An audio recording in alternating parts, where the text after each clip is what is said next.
Welcome guys to Pro Max Trader. आज हम बात करने वाले हैं एक ऐसी कंपनी के बारे में जो इंश्योरेंस टेक और डिजिटल ब्रोकिंग स्पेस में काफ़ी चर्चा में है, जिसका नाम है टर्टल मिल्ट फिनटेक सॉल्यूशन लिमिटेड। तो क्या ये स्टॉक लॉन्ग टर्म के लिए बाय के लिए अच्छा है, या इसके क्या रीज़न है जो हम इस पे नज़र बना के रखें। दोस्तों, टर्टल मिल्ट एक इंश्योरेंस टेक और डिजिटल ब्रोकिंग कंपनी है जो इंश्योरेंस डिस्ट्रीब्यूशन को टेक्नोलॉजी के थ्रू सिंप्लीफाई करने का काम करती है। इसका मॉडल ट्रेडिशनल और डिजिटल दोनों अप्रोच को कंबाइन करता है, जो इसे वाइड रीच और स्केलेबल ग्रोथ पोटेंशियल दे सकता है। सबसे पहला इसका जो मोट है वो है इसका स्ट्रॉन्ग मार्केट रीच। इसकी जो मार्केट रीच है वो काफ़ी फिनोमिनल है। जो इसका नेटवर्क है बहुत वाइड माना जा रहा है, और रिपोर्ट के अकॉर्डिंग ये इंडिया के काफ़ी लार्ज पिन कोड कवरेज के साथ ऑपरेट करता है। इसका मतलब है कंपनी सिर्फ मेट्रो सिटी तक लिमिटेड नहीं है, बल्कि भारत के वाइडर मार्केट को टारगेट कर रही है। नंबर 2, इसका मैं जो मेन रीज़न देना चाहूँगा, this is hybrid business model.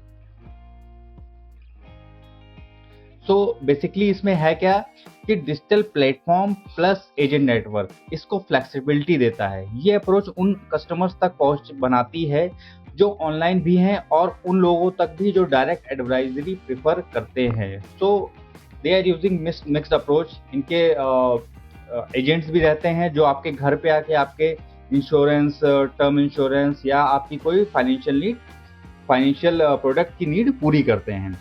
Third is growth focus story. तो इसमें क्या हम बेसिकली देखते हैं कि टर्टल मिल्ट का जो ग्रोथ फोकस स्टोरी है वो कंपनी के रूप में ये देखी जा रही है, और मार्केट में इसकी रेवेन्यू एक्सपेंस स्टोरी काफ़ी डिस्कस हो रही है। ऐसे बिजनेसेस में अर्ली स्टेज इन्वेस्टर को लॉन्ग टर्म कंपाउंडिंग के चांस मिल सकते हैं अगर एग्जीक्यूशन स्ट्रांग रहा तो। और नंबर 4, मैं इसमें एक रीज़न देना चाहूँगा कि इन्वेस्टर कॉन्फिडेंस। सबसे बड़ी चीज़ होती है investor confidence. IPO related discussion में एक पॉजिटिव पॉइंट ये भी हाईलाइट हुआ है कि एग्जिस्टिंग इन्वेस्टर अपनी होल्डिंग का बहुत बड़ा हिस्सा सेल नहीं कर रहे हैं। इससे मार्केट में सिग्नल जा रहा है कि ओरिजिनल शेयर होल्डर कंपनी के फ्यूचर पर कन्विक्शन रखते हैं। और last reason is attractive valuation.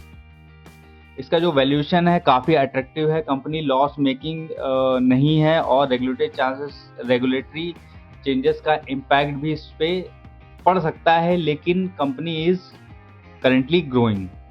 तो जो ये है एनएससी बीएससी दोनों में लिस्ट है, और ये इंश्योरेंस डिस्ट्रीब्यूशन करती है, इंश्योरेंस टेक बोलते हैं उसकी, और उसकी जो अभी मिक्स रेटिंग है ये सारे ब्रोकरेज हाउसेस की वो बाय की आ रही है। तो अभी हम आते हैं नेक्स्ट स्लाइड पे, कंपनी ओवरव्यू। जैसा कि मैंने आपको बता दिया, कंपनी 2015 में फाउंड हुई थी पीओएसपी मॉडल के थ्रू, जिसमें point of sale person, connecting insurance, certified advisor, digital partners and customer on the platform. So ये वेरियस तरीके से कस्टमर को प्लेटफॉर्म में ऑनबोर्ड करते हैं। Distributes health, life and motor insurance through 60+ insurer partner, also cross sell mutual fund, loans and credit cards. So they are giving cross sell, मतलब ये किसी कंपनी से टाई अप कर लेते हैं, जैसे इन्होंने HDFC से टाई अप कर लिया, वो इसके प्रोडक्ट बेचेंगे। इसमें आपके म्यूचुअल फंड भी हो सकते हैं HDFC के, उसके कार्ड भी हो सकते हैं, उनका टर्म लाइफ इंश्योरेंस हो सकता है। सो ये डायरेक्टली इनडायरेक्टली ये सारे प्रोडक्ट बेचती हैं। Next is core subsidiary Turtle Mint Insurance Broking hold the IRDAI broking license and drive 97% of the revenue. So ये बहुत ही important point है। आप देखेंगे कि इसमें ये IRDAI का लाइसेंस तो होल्ड करती है, ब्रोकिंग लाइसेंस, हालांकि उसका 97% और रेवेन्यू भी कैटर करती है। अब इनके प्लेटफॉर्म सूट क्या है जो उनको डिजिटल ट्रांसफॉर्मेशन में बहुत मदद दे रहा है। एक इनकी ऐप है Turtle Mint Pro, advisor app है। टर्टल मिंट एकेडमी ट्रेनिंग के लिए है। टर्टल फिर इंटरप्राइजेस के लिए है। वन एपीआई इम्बेडेड इंश्योरेंस के लिए। सो ये डिजिटल और फिजिकल दोनों रूप में अवेलेबल हैं। ये बेसिकली अभी रिसेंट में लिस्ट हुई एनएससी बीएससी दोनों में जून 29 2026। सो जब ये फाउंड हुई थी उसके 10-11 साल के बाद ही ये लिस्ट हुई है। तो अभी हम देखते हैं इसका आगे इसमें क्या और इसके मेन फीचर्स हैं। तो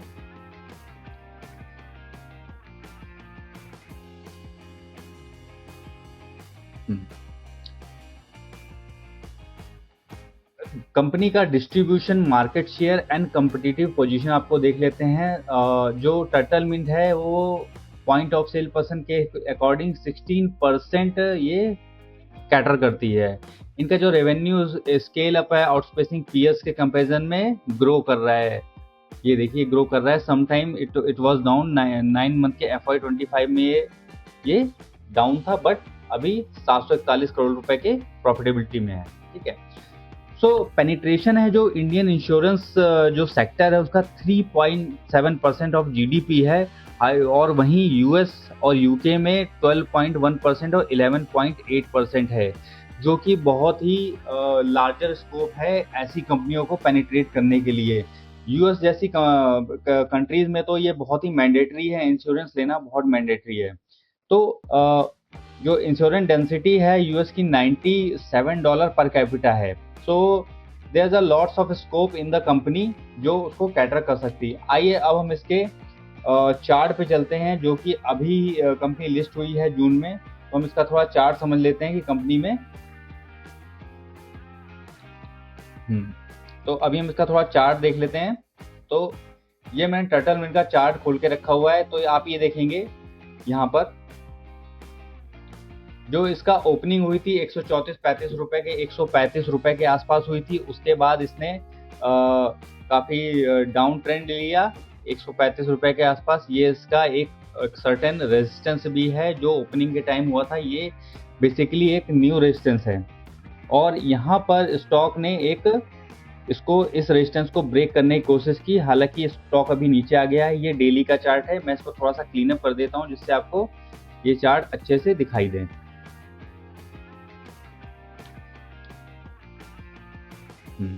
अगर आप 4 आवर के चार्ट में देखेंगे, अगर मैं इसको ज़्यादा बड़े टाइम फ्रेम पे लेके जाऊंगा तो ये चार्ट आपको सही समझ में नहीं आएगा। तो इसको अभी हम 4 आवर के चार्ट में हम इसको एनालाइज करते हैं। तो सबसे पहले देखते हैं स्टॉक यहाँ ओपनिंग हुई लगभग 140 रुपए के आसपास। उसके बाद स्टॉक ने एक हाई बनाया लगभग 145 रुपए के आसपास। उसके बाद इस स्टॉक ने 2 बार 145 रुपए के रेजिस्टेंस को तोड़ने की कोशिश की। हालांकि यानी कल 20 तारीख को 20 जुलाई को इसने एक ब्रेकआउट दिया। उसके बाद ये थोड़ा सा नीचे आ गया। तो स्टॉक में काफ़ी अच्छे वैल्यूएशन है। हम ये वाली जो कैंडल है इसका जो स्विंग लो है यहाँ पर हम इसको स्टॉप लॉस रख सकते हैं, और टारगेट इसके बहुत फिनोमिनल हो सकते हैं। इस इंडस्ट्री में बहुत स्कोप है और ग्रोथ भी काफ़ी अच्छी है। और स्टॉक हालांकि अभी लिस्ट हुआ है, तो हमें एक बड़ा रेजिस्टेंस जो बड़ा सपोर्ट है स्टॉक के लिए वो लगभग हम 130 रुपए के आसपास ले सकते हैं। मैं इसको थोड़ा डिलीट कर देता हूँ, एक ट्रेंड लाइन खींच देता हूँ जिससे आपको एक सही ओवरव्यू मिले। अगर स्टॉक आपको इस लेवल के आसपास कहीं मिलता है तो आपको बहुत ही अच्छी वैल्यूएशन मिल जाएगा। ये जो लेवल है इस लेवल के आसपास आपको कहीं मिलता है लगभग 125 रुपए से लेकर 135-40 रुपए तक आपको मिल जाता है। तो स्टॉक आपको काफ़ी अच्छे वैल्यूएशन में मिल जाएगा। और यहाँ पे स्टॉक का जो कंसोलिडेशन हुआ है इसका ब्रेक भी होना है। अब ये नीचे तो ब्रेक डाउन करेगा नहीं। अगर सब अच्छा रहा, मार्केट जो कंडीशंस अच्छी रही और इस इंडस्ट्री को बूस्ट मिला, तो ये 145 का लेवल जल्द ही क्रॉस कर देगा और बहुत ही अच्छा रिटर्न दे सकता है। आप इसको अपनी वॉच लिस्ट में जरूर रखिएगा और इसको कंटिन्यूसली मॉनिटर करते रहिएगा।